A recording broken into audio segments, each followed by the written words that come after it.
Bonjour, bienvenue dans Allo Paraclétos. Bon dimanche à tous, connectez-vous. On est ensemble dans la présence de Dieu. Alléluia. Connecte-toi à Jésus et connecte-toi dans ces lives. Si tu connectes ton ami, ton voisin, ton collègue. Alléluia. Et partagez ces lives dans un groupe afin qu'il puisse bénir au moins une personne. Gloire soit rendue à notre Seigneur, notre Dieu. On est ensemble. Alléluia. Alléluia. On va écouter une chanson. On va écouter une chanson qui va nous aider à nous préparer dans ce live. Alléluia. Perle précieuse. Merci Seigneur. Tu peux m'ouvrir seulement les téléphones là pour que je... Voilà. Merci Jésus. Amen. Merci Seigneur. Perle précieuse. Bienvenue.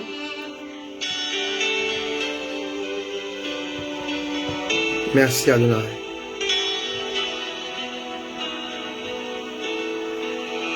Gloire soit rendue à toi, Seigneur. Oh, Jésus.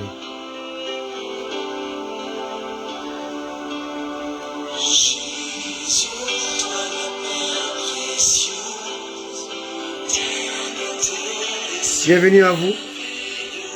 Merci, Jésus.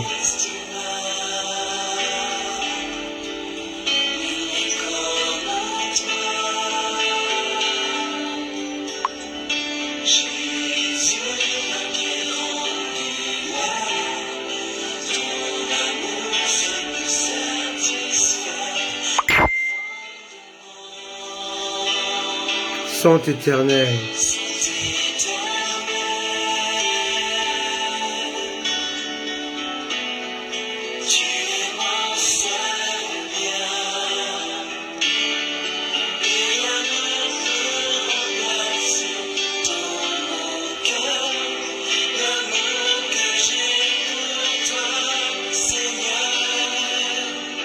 Alléluia.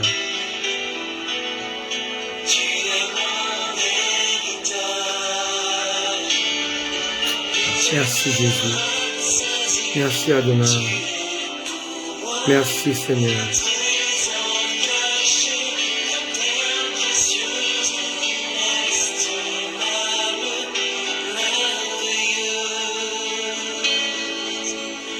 Tu es si beau.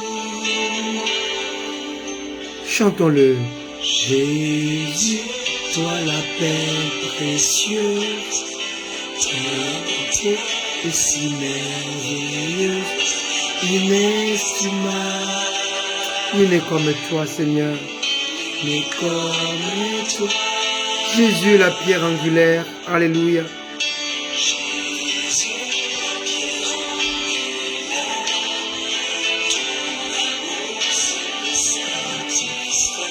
Tes fondements, Seigneur, sont éternels. Oh Dieu, sois glorifié, ô Seigneur. Tu es mon seul bien. Rien ne peut remplacer. Dans mon cœur, l'amour que j'ai pour toi. Apprenez à aimer Jésus, à aimer Jésus. Tu es mon héritage, Seigneur. Et tu me rassasies. Tu es pour moi un trésor caché, la perle précieuse, inestimable, merveilleuse. Tu es si beau. Chantez-les avec moi, priez cette chanson. Mon seul bien, et rien ne peut remplacer dans mon cœur l'amour que j'ai pour toi, Seigneur. Adonai, tu es mon héritage et tu me rassasies. Tu es pour moi un trésor caché, un perle précieuse, inestimable, merveilleux. Soyez bénis, on est ensemble. Tu es si beau. Chantez avec moi ces merveilleux chants avec les seigneurs. Merci Jésus, la perle précieuse. Tu es mon héritage, Seigneur. Je vous salue au nom de Jésus.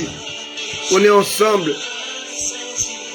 Tu es pour moi un trésor caché, la perle précieuse, inestimable, merveilleux. Tu es si beau. Gloire soit rendue à notre Seigneur Jésus. Soyez connectés avec Dieu, on est ensemble. Dans ce dimanche 14 mars 2021, il est 14h37 à Paris, 13h37 à Londres. Alléluia, on est ensemble. Restons connectés car cet après-midi, nous écouterons la parole de Dieu qui va nous faire du bien. On est ensemble pour moins d'une heure, comme le mercredi. Amen. Merci Jésus. Sois béni Seigneur. Alléluia. Gloire soit rendue à toi notre Père, notre Seigneur. Amen. Merci Jésus. Merci Seigneur. Merci Jésus. Amen. Gloire soit rendue à notre Dieu. Il est 14h48 à Paris.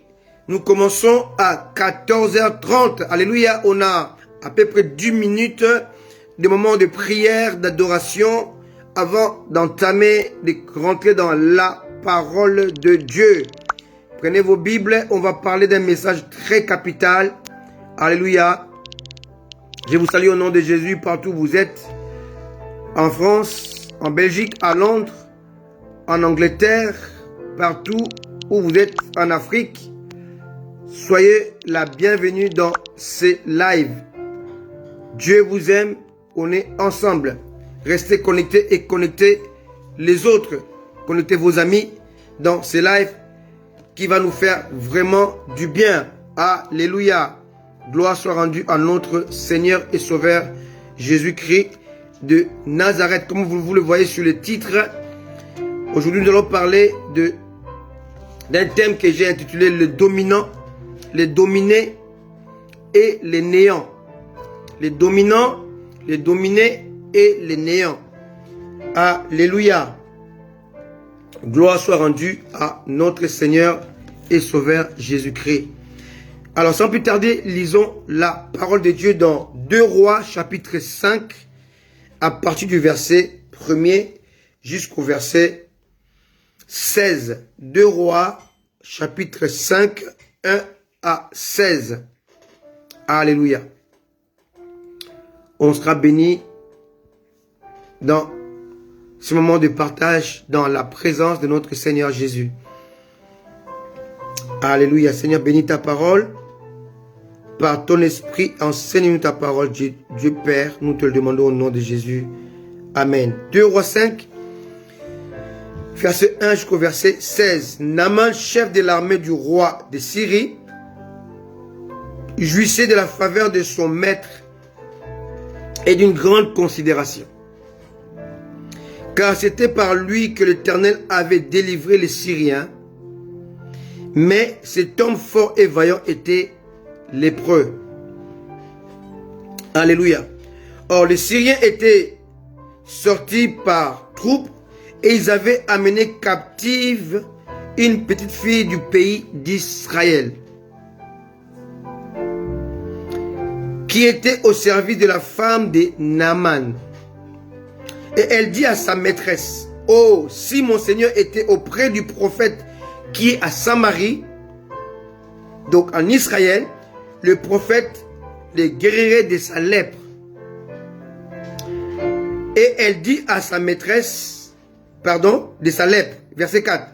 Naaman alla dire à son maître, la jeune fille du pays d'Israël a parlé de telle et de telle manière.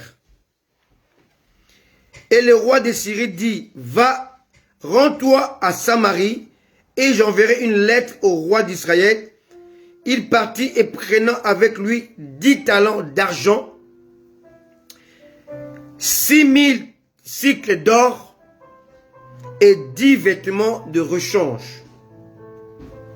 Il porta au roi d'Israël la lettre où il était dit, maintenant, quand cette lettre te sera parvenue, tu sauras que je t'envoie Naaman, mon serviteur, afin que tu le guérisses de sa lèpre. Après avoir lu la lettre, le roi d'Israël déchira ses vêtements et dit, suis-je Dieu pour faire mourir et pour faire vivre, pour qu'il s'adresse à moi afin que je guérisse un homme de sa lèpre? Sachez donc et comprenez qu'il cherche une occasion de dispute avec moi. Lorsque Élisée, homme de Dieu, apprit que le roi d'Israël avait déchiré ses vêtements, il envoya dire au roi, pourquoi as-tu déchiré tes vêtements? Laisse-le venir à moi. Il saura qu'il y a un prophète en Israël. Alléluia. Naaman vint avec ses chevaux et son char et il s'arrêta à la porte de la maison d'Élisée. Élisée lui fit dire par un messager, va et lave-toi 7 fois dans le Jourdain, ta chair redeviendra saine et tu seras pur. Cela prouve que la lèpre était une sorte d'impureté, était une sorte de malédiction. On connaît l'histoire dans 2 Chroniques du roi Osias, qui était roi mais qui voulait jouer le rôle de sacrificateur, et il était frappé de la lèpre blanche venant de l'Éternel. Alléluia. Et il est mort lépreux malgré ses bonnes actions. Alléluia. Verset 11. Naaman fut irrité et il s'en alla en disant, voici, je me disais, il sortira vers moi. Il se présentera lui-même. Il invoquera le nom de l'Éternel, son Dieu. Et il agitera sa main sur la place et guérira les lépreux. Le fleuve de Damas, l'Abana et le Parpar ne valent-ils pas mieux que toutes les eaux d'Israël? Ne pourrais-je pas m'y laver et devenir pur? Et il s'en retourna et se retournait et partait avec fureur. Mais ses serviteurs s'approchèrent pour lui faire parler. Et ils dirent, mon père, si les prophètes t'avaient demandé quelque chose de difficile, ne l'aurais-tu pas fait? Combien plus dois-tu faire ce qu'il t'a demandé? Lave-toi et tu seras pur. Il descendit alors et se plongea 7 fois dans le Jourdain, selon la parole de l'homme de Dieu, et sa chair redevint comme la chair d'un jeune enfant. Et il fut pur. Verset 15. Naaman retourna vers l'homme de Dieu avec toute sa suite. Lorsqu'il fut arrivé, il se présenta devant lui et dit, voici, je reconnais qu'il n'y a point de Dieu sur toute la terre, si ce n'est en Israël. Et maintenant, accepte, je te prie, un présent de la part de ton serviteur.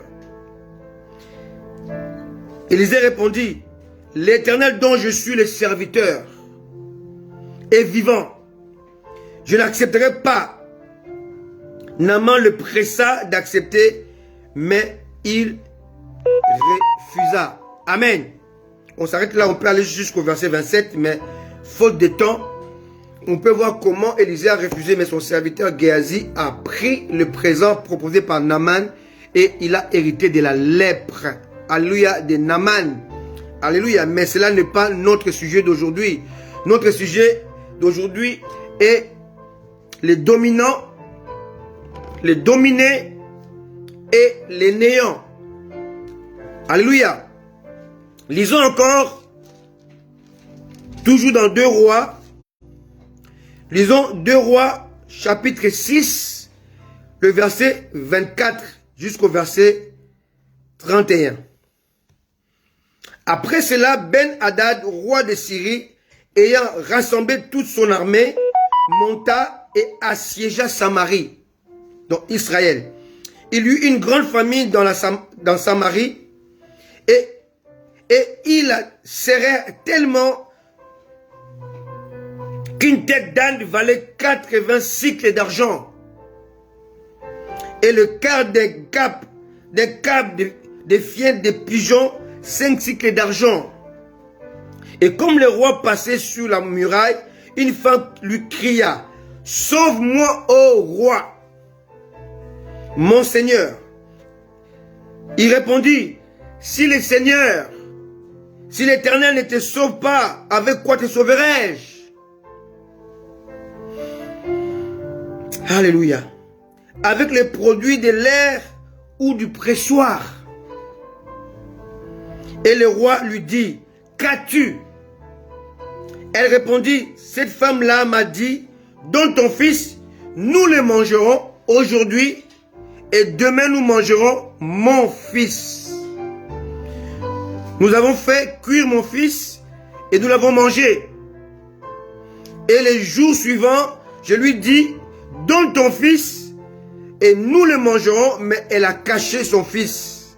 Lorsque le roi attendit les paroles de cette femme, il déchira ses vêtements en passant sous la muraille, et le peuple vit qu'il avait en dedans un sac sur son corps. Le roi dit: que Dieu me punisse dans toute sa rigueur si la tête d'Élisée, fils de Shaphat, reste aujourd'hui sur sa tête, sur lui. Amen. Donc, on voit au chapitre 5 et au chapitre 6, on voit ici la Syrie, son roi, Israël, son roi, et Élisée, le prophète. Et si nous lisons au verset 7 du chapitre 5, on voit que le roi avait déchiré ses vêtements à cause de la lettre du roi de la Syrie. Et au chapitre 6, au verset 31, le roi a voulu la tête d'Élisée. Et au verset 31, chapitre 6, et on voit encore que le roi avait été dans l'impasse. Et au chapitre 6, verset 30, il a encore déchiré ses vêtements. Bien-aimés, aujourd'hui, le monde est sous la domination de Satan, de l'ennemi, et les rois de ce monde sont dans l'impasse. Ils déchirent leurs vêtements. Cela veut dire qu'ils ne voient plus d'où viendra la solution. Ils ne savent plus d'où viendra la solution. Ils sont dans l'impasse, comme le roi de l'Égypte ne savait pas qu'est-ce que les songes voulaient dire. Et Joseph lui a expliqué les 7 années de famine qui devaient carrément décimer le peuple. Alléluia. Dans ce temps de la fin, bien-aimés, le monde est arrivé dans l'impasse, comme je l'ai prêché mercredi, à la croisée des chemins. Il faut prendre la bonne décision, et c'est à ce moment-ci que le monde a vivement besoin de l'Église. Élisée est ici l'image de serviteur de Dieu, l'image de l'Église qui doit apporter l'ainsi dit l'Éternel, l'ainsi dit l'Esprit, l'ainsi dit notre Dieu, parce que le monde est en crise, le monde est arrivé dans une mutation, alléluia, très dangereuse, et les dirigeants de ce monde ne contrôlent plus rien. On voit l'exemple ici du roi d'Israël qui montre comment il ne peut rien faire. Et lorsqu'il a reçu la lettre du roi de la Syrie, alléluia, il a considéré comme étant une provocation. Alléluia. Alléluia. Et lorsqu'il a vu, alléluia, que dans son propre pays, il y a eu le cannibalisme, tellement qu'il y a la famine, les gens commencent à manger leurs enfants. Et le roi, au lieu de se tourner vers le Dieu d'Israël, il veut supprimer le serviteur de Dieu, la bouche de Dieu. Alléluia. Aujourd'hui, le monde est arrivé dans une mutation alléluia, à la croisée des chemins où il faut consulter Dieu au travers de ses serviteurs. Mais nous ne voulons plus consulter Dieu, nous voulons chercher la solution par nous-mêmes. Alléluia. Et le monde ne comprend plus comment s'y prendre. On ne sait plus sur quel sein se vouer. Bien-aimé, la mort est partout. Le monde est frappé par le coronavirus. Le monde est frappé par des maladies. Le monde est frappé par toutes ces épidémies. On ne sait plus quoi faire. L'église est là, mais l'église ne réagit pas. Bien-aimé, la Bible dit, lorsque le roi d'Israël avait déchiré ses vêtements à cause de la lettre du roi de la Syrie, Élisée a dit, envoyez-le-moi. Bien-aimé, il est temps que l'église se lève et dise au gouvernement du monde, envoyez-nous ces malades de coronavirus, parce que nous avons un Dieu qui peut les guérir, un Dieu qui peut changer la situation, un Dieu qui peut changer les donnes, les dominants, les dominés et les néants. Bien aimé, aujourd'hui, nous sommes dans les néants, parce que nous sommes dominés par une épidémie, nous sommes dominés par la crise. Bien aimé, écoutez-moi très bien, après la vague du coronavirus, du Covid-19, le monde va rentrer en récession. En récession, il y aura une crise planétaire. Alléluia, mais qui touchera seulement le monde et pas l'église. Quelqu'un me comprend? Les dominants, les dominés et les néants. Allons-y dans les livres de la Genèse. On va voir que lorsque la guerre s'est passée au ciel, Lucifer se levait avec les 1 tiers d'anges qui l'ont suivi. Il voulait détrôner Dieu. Mais Dieu les a repoussés. La Bible dit ceci. Dieu a dit, le ciel est mon trône, la terre est mon marchepied. Dieu a envoyé Satan KO au tapis et Satan s'est retrouvé à ses pieds. Alléluia. Quelqu'un me comprend? Il s'est battu contre le Créateur.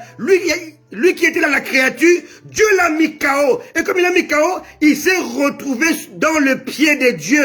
Or, le pied de Dieu, c'est la terre. Quelqu'un me comprend? Et quand il est tombé sur la terre, et comme il était un ange puissant jadis, alléluia, il a pollué la terre. Il a provoqué les tohu-bohu. La Bible dit, Genèse chapitre 1, verset 1, au commencement, Dieu créa le ciel et la terre. La terre était parfaite. La terre était agréable. La terre n'avait pas besoin de soleil, ni de la lune. La terre était parfaite. On peut voir encore cette terre-là, lorsque Dieu va créer toutes les choses, dans l'Apocalypse chapitre 21, que la terre et le ciel n'avaient pas besoin d'être éclairés par le soleil, car Christ est la lumière. Amen. Et au verset 2, la Bible dit, il y avait les ténèbres. Il y avait les ténèbres, il y avait l'obscurité, il y avait les tohu-bohu, il y avait le chaos. Mais remarquez bien, au verset 3, lisons-le s'il vous plaît, lisons-le. C'est tellement important. Genèse, chapitre 1, verset 1 à 3. Même à 2. Au commencement, Dieu créa les cieux de la terre. On peut voir ça dans Job, chapitre 38, de 1 à 38, pour voir comment Dieu a créé la terre. Verset 2. La terre était informe et vide.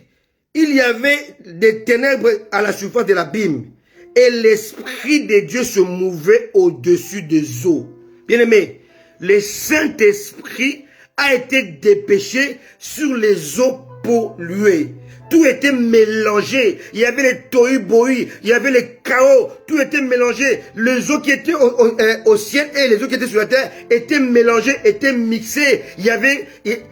Le monde avait perdu sa forme initiale à cause du chaos.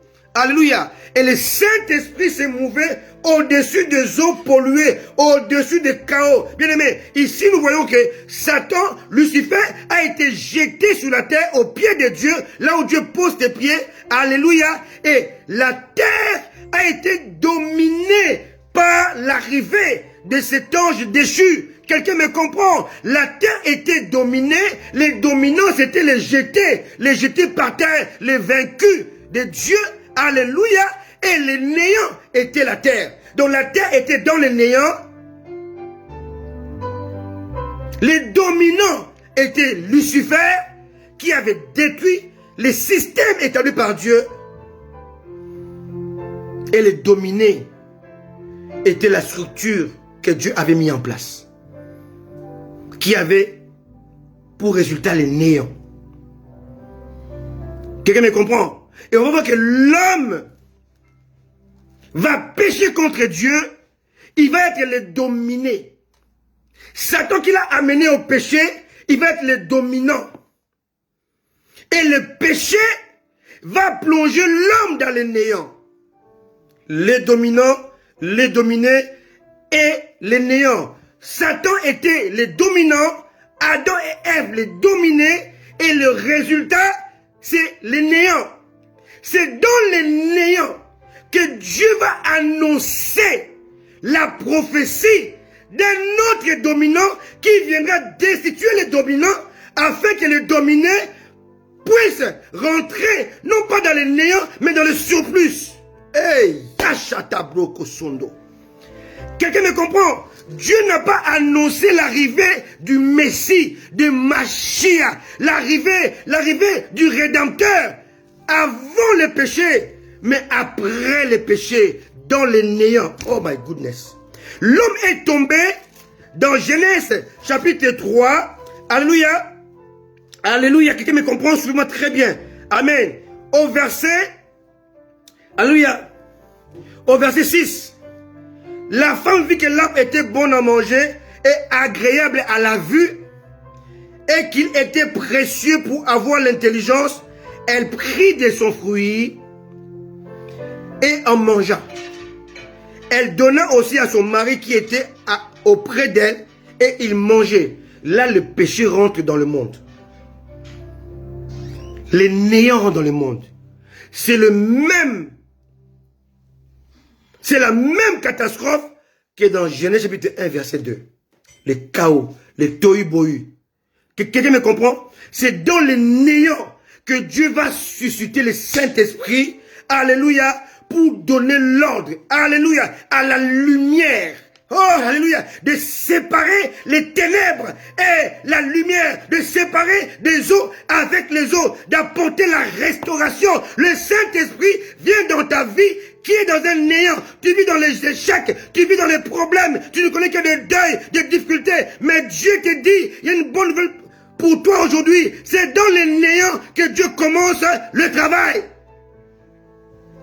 Le monde était dans le néant. Est-ce que quelqu'un me comprend? Le monde était rentré dans le néant. Le monde était rentré dans le néant. Ta vie est dans le néant. Tu es dans l'obscurité. Rien ne va. Rien ne fonctionne. Tu es dans le néant. Il n'y a pas de travail. Il y a la maladie. Il y a les problèmes. Il y a les soucis dans ta famille. Rien ne va. Tu es dans le néant. Mais une bonne nouvelle pour toi aujourd'hui. Dieu te dit, c'est dans le néant que moi je commence le travail. Quand le monde était rentré dans le tohu-bohu, c'est à ce moment-là que le Saint-Esprit commence à se mouvoir sur les eaux polluées, sur l'impossible. Il commence à se mouvoir sur l'impasse, dans l'impasse de l'homme. Alléluia, de la création. La création de Dieu avait subi le chaos, avait subi le tohu-bohu. Et le Saint-Esprit était descendu parce que le Saint-Esprit était là pour permettre à l'ainsi dit l'Éternel de commencer à rentrer en œuvre. Dieu n'a pas dit que la lumière soit avant que l'esprit ne se mouve. Yes. Et quand Adam et Ève ont péché, Genèse chapitre 3, verset 6 et au verset 15, Dieu dit, je mettrai l'inimitié entre toi, la femme, et entre l'inimitié entre toi, serpent, et la postérité de la femme. Entre ta postérité et sa postérité, celle-ci t'écrasera la tête et tu lui blesseras au talon. Dieu va donner la prophétie de la défaite de celui qui avait provoqué les néants, les dominait jadis. Alléluia. Alléluia. Alléluia. Dieu dit à la femme, tu as péché. Tu t'es séparé de moi. Tu as provoqué les péchés qui est rentré. Tu as fait pécher ton mari. Mais je te le promets, comme tu as péché, oh, quelqu'un sortira de toi et viendra vaincre celui qui t'a poussé à pécher. Quelqu'un peut comprendre l'amour de Dieu. Dieu sort la solution. Il sort la victoire au travers du néant dans lequel tu es. Quelqu'un me comprend? Allons-y dans notre texte d'aujourd'hui. 2 Rois 5. Lisons le verset 2. Or, les Syriens étaient sortis par troupes. Ils avaient amené captive une petite fille du pays d'Égypte. Les Syriens avaient fait la guerre à Israël. Ils avaient vaincu Israël. Et ils ont amené des captifs. Alléluia. Et parmi les captifs, parmi les vaincus, parmi les dominés, il y a une fille qui travaillait auprès du dominant. Suivez-moi très bien. Les dominants a dominé un peuple et amené les gens en captivité. Et parmi les captifs d'Israël, il y avait une fille donc, qui venait du pays dominé et écrasé, qui avait en elle la solution du néant. My goodness. Naaman, le dominant, vivait dans les néants de la maladie. Mais la solution à sa maladie s'est trouvée dans la bouche du captif dominé. Hey, Dieu! Qui peut te comprendre? Qui peut saisir la sagesse de Dieu, sa profondeur, sa dimension? Je dis, je répète, le dominant avait pris comme captif esclave une fille dominée, du pays dominé. Alléluia. Dans la bouche de laquelle avait la solution du néant qui se trouvait dans les dominants. Et Jesus. My goodness. My goodness. Naaman le dominant a eu la solution à son néant, donc sa maladie, son néant, entre la bouche du dominé. La fille dit, je connais un prophète en Israël. Je connais ces prophètes.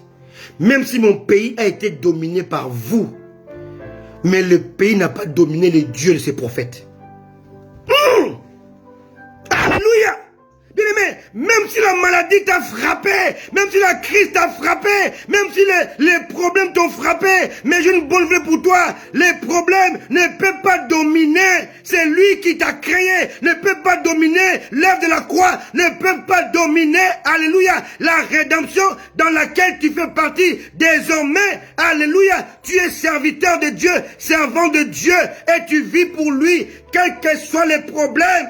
Mais sache que le problème ne peut pas dominer celui qui est mort à la croix pour toi. Les dominants, Naaman, eut la solution dans le pays dominé, dans lequel se trouvait l'homme de Dieu qui domine sur toutes les choses. Quelqu'un me comprend? Satan était dominant pour un temps. Mais Dieu domine sur lui dans tous les temps. Alléluia. Laisse-moi te dire, la maladie, le problème, le souci dans lequel tu es ne t'empêcheront jamais de vivre avec Dieu et ne pourront jamais ôter en toi la vie éternelle qui se trouve en Jésus-Christ. Alléluia. Alléluia. Alléluia, alléluia, alléluia, alléluia, alléluia, alléluia, alléluia. Jésus, Naaman, malgré sa puissance, sa notoriété, sa domination, n'avait la solution à sa lèpre, à son cancer, à sa malédiction dans le pays qu'il avait dominé. Pressé de toute manière, mais non réduit à l'extrémité. Regardez comme étant mourants, mais nous sommes en vie. Comme n'ayant rien, mais nous enrichissons plusieurs. C'est ça. Le monde nous considère comme des dominés, comme étant n'ayant rien. Mais nous avons le Seigneur Jésus-Christ. Nous avons la parole de Dieu. Nous avons le Saint-Esprit. Alléluia. J'ai bien dit, le Saint-Esprit est rentré en scène après le tohu-bohu. Alléluia. Dieu a prophétisé la rédemption après le péché d'Adam et Ève. Quelqu'un me comprend? Ne t'affale pas. Ne baisse pas les bras. Lève la tête. Et continue à avoir la foi en Dieu. Parce que il est le maître de la domination. Satan domine sur la terre. Mais Dieu domine dans l'univers. Quelqu'un me comprend? Dans l'univers, la terre, c'est un point. C'est un petit morceau, un point. Mais tout l'univers est confiné en Dieu. Il est plus grand que l'univers. Dieu n'habite pas dans l'univers. L'univers habite en Dieu. Alléluia. Aujourd'hui, le roi de ce monde, les gouvernements, le président, les magistrats de ce monde sont dans l'impasse. Suivez les informations. Beaucoup de pays ont rejeté les vaccins. Ils ne savent plus quoi faire. Ils ont fait les choses avec précipitation. Mais ils sont dans l'impasse. Ils vous cachent encore une vérité. Il y aura, après cette crise du coronavirus, une crise mondiale. Une récession financière mondiale. Mais qui ne trouvera la solution que dans l'église. Dieu va susciter des Élysées qui ont la solution à ces problèmes-là. Les rois déchirent leurs vêtements, ils déchirent leur cœur, ils déchirent leurs propos, ils déchirent leurs traités qui ne servent plus à rien. Alléluia. Alléluia. Attali, un grand économiste, a dit: tout ce que nous avons appris dans les écoles au sujet de la finance, de l'économie, ne sert plus à rien. Aucun pays, aucun dirigeant ne peut prévoir l'avenir. Tous les systèmes bancaires, tous les systèmes de prévoyance, de prévention, d'économie ne tiennent plus. Parce que le monde a pris une mutation incontrôlable et incontrôlée. On ne peut plus prévoir. Bien aimé, chaque pays avait des budgets en 2019.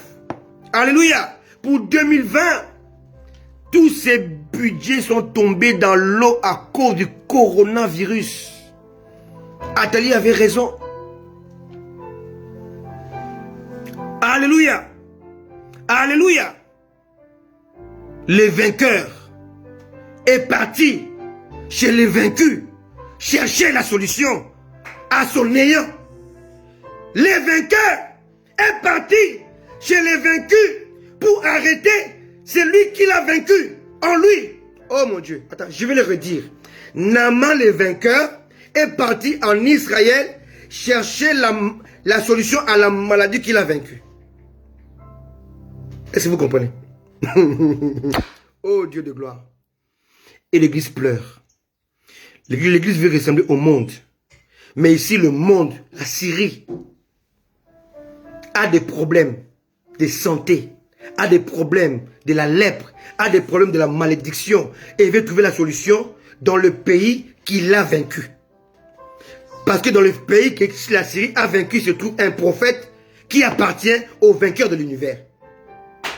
Alléluia. Hey, Dieu! Est-ce que vous comprenez Dieu comme je le comprends? Est-ce que vous saisissez ce que je saisis? Dominant, dominé, néant. Le néant qui était dans le dominé a changé de camp. Est parti chez le dominant. Le néant. Alléluia. Lisez bien la parole de Dieu. Le roi déchirait ses vêtements. A dit, je suis déjà dominé par la Syrie. Et la Syrie me cherche encore des histoires. Comment est-ce que le roi de Syrie qui m'a vaincu autrefois, elle va écrire une lettre, dit je dois guérir. Je ne suis pas prophète. Je ne suis pas pasteur. Je ne suis pas dans le sacerdoce. Je ne connais pas comment fonctionne ce Dieu d'Élysée. Alléluia. Le roi est dans l'impasse. Bien aimé, le monde est dans l'impasse. Et le monde a besoin d'Élysée, a besoin de celui qui voit là où l'œil humain ne peut pas voir. De celui qui entend là où l'oreille humaine ne peut pas entendre. Les employés du roi de Syrie ont dit, Seigneur, personne n'est contre toi. Mais en Israël, il y a un homme qui rapporte au roi d'Israël ce que toi tu dis dans ta chambre à coucher. Élysée. Dieu cherche des Élysées, des gens qui seront attentifs à sa voix, des gens à qui il va revenir le plan de l'ennemi, le plan de Satan, contre le monde, contre Israël, contre l'Église. Alléluia.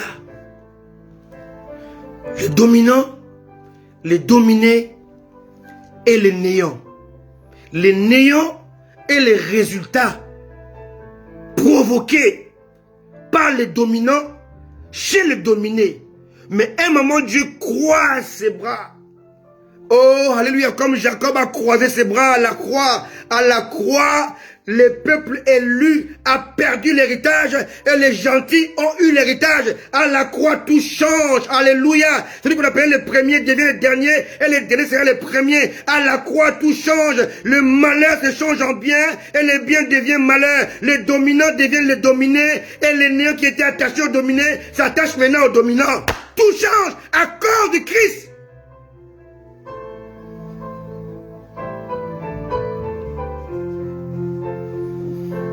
Le roi dit, comment on me provoque? Depuis quand moi je peux guérir quelqu'un? Élisée a appris que le roi me dit, il dit, laisse-le venir à moi. Il saura qu'il y a un prophète en Israël. Bien-aimé, qui peut se lever dans l'église dire que le monde cesse de s'inquiéter? Arrête ces mesures draconiennes. Arrête, parce que la solution se trouve en Jésus. Où sont ces Élysées-là? Mais ils passent leur temps à prophétiser sur le malheur du peuple. Le 21 mars, il y aura le truc dans le ciel qui va tuer. Non! Dites aux gens qu'il y a la crise de lever les yeux vers le Seigneur. D'où vient le secours? Alléluia!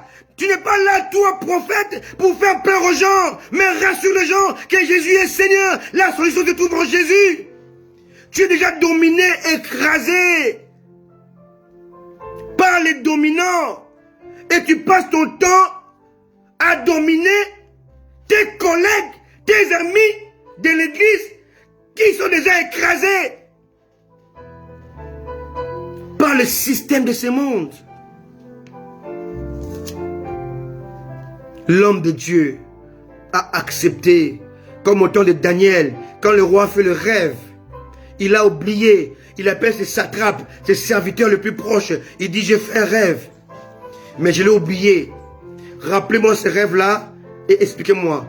Ils ont dit mais Seigneur, personne au monde peut le faire, dis-nous le rêve et nous allons t'interpréter. Il dit je vois que vous gagnez du temps. Si vous ne me dites pas le rêve que j'ai oublié et me l'expliquer, vos têtes vont tomber. Daniel a appris ça. Comme Élisée. Daniel a appris comme Élisée et dit que le roi me donne quelque temps. Je vais demander à celui qui fait rêver, le Dieu d'Israël. le véritable Dieu. Daniel a demandé le temps. Il a prié et Dieu lui a révélé le rêve du roi et son explication. Élisée a dit au roi, arrête de t'inquiéter. Le roi de Syrie saura qu'en Israël, il y a un prophète. Quelqu'un me comprend? Les dominants, les dominés et les néants. Si nous lisons dans 1 roi 6, 24 au 31, on va voir que le monde était tellement en crise. La Syrie, encore elle, avait assiégé Israël, Samarie. Il y avait la famine à tel point que les gens étaient devenus cannibales. Le roi a encore déchiré les vêtements. On voit ici la Syrie qui est l'image du monde démoniaque. On voit Israël qui est l'image de l'église élue, en fait du peuple élu, pardon. Et on voit les néants, les femmes qui commencent à manger leurs enfants. Et si vous continuez dans 2 Rois 7, on va voir qu'on parle de 4 lépreux. Les lépreux étaient des gens qui étaient rejetés par la société. Les gens qui étaient incompris parce qu'ils avaient la maladie qui était l'image de la malédiction. Le roi Osias a fait de grandes choses à cause de son orgueil. Il a voulu offrir des sacrifices. Alléluia. Un travail qui était réservé aux sacrificateurs. Parce que les sacrificateurs ne venaient pas. Et ils voulaient le faire. On l'a interdit. Mais à cause de l'orgueil, il a offert à Dieu le sacrifice. Il a été frappé par la lèpre blanche. Alléluia. On le voit aujourd'hui. Un président de la République, il va dans l'église, il va s'asseoir là où les hommes de Dieu doivent s'asseoir. Osias. On lui donne la parole à l'église. Dans un cadre saint, on prend un païen, un franc-maçon de surcroît, il vient à l'église, il fait son discours et l'église acclame les rois Osias. On a fait des présidents, des autorités de ce monde, des sacrificateurs comme Osias. Mais on a oublié que la conséquence c'est la lèpre, la malédiction. On voit un président qui vient dans une église, on lui donne la place d'honneur. Bien aimé, on doit l'honorer en tant que président, mais pas dans l'église, pas dans le cadre de Dieu.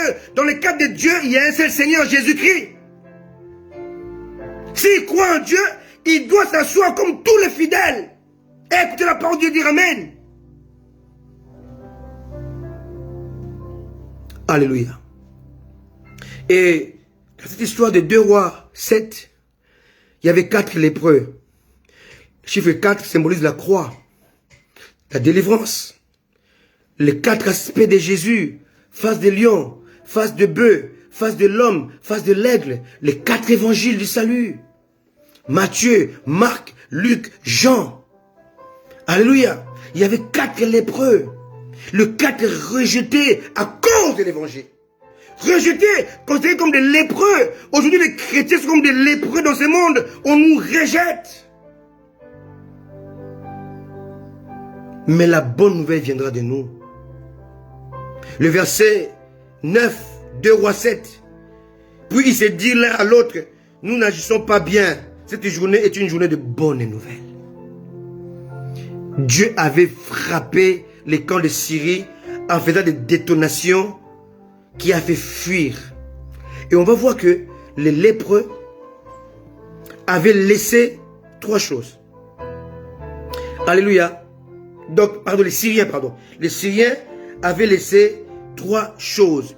On va voir aussi que Naaman avait apporté de la part du roi d'Israël 3 choses. Argent, or, vêtements. Alléluia. Et on va voir que les Syriens aussi avaient abandonné ces 3 choses. Verset 8. 2 Rois 7, verset 8.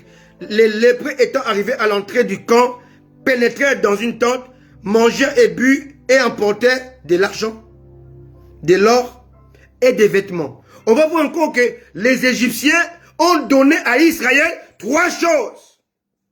L'argent, l'or et vêtements. On voit que Pierre, devant les politiques, a parlé de 3 choses.